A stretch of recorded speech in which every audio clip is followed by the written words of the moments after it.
నిజంగా చాలా చాలా హ్యాపీగా ఉందండి.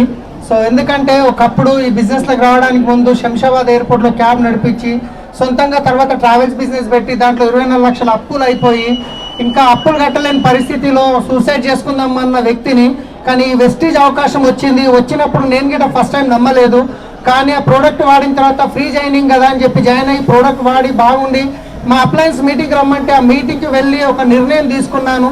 ఆ నిర్ణయం తీసుకున్న తర్వాత ఇది నాకు సరైన అవకాశం, నేను ఇక్కడ చేయొచ్చు, నాకు 1 లక్ష రూపాయలు వస్తే చాలు ఈ బిజినెస్లో అని చెప్పేసి నిర్ణయం తీసుకొని కష్టపడ్డాను. చాలా మందికి చెప్పాను, చాలా మంది నమ్మలేదు. ఇవన్నీ రాత్రికి రాత్రి పోయి బిజినెస్లు ఉంటాయని చెప్పి నెత్తిలో చేయబెట్టి ఎంటికలు చూపించేది, ఇన్ని చూసినామని చెప్పేది.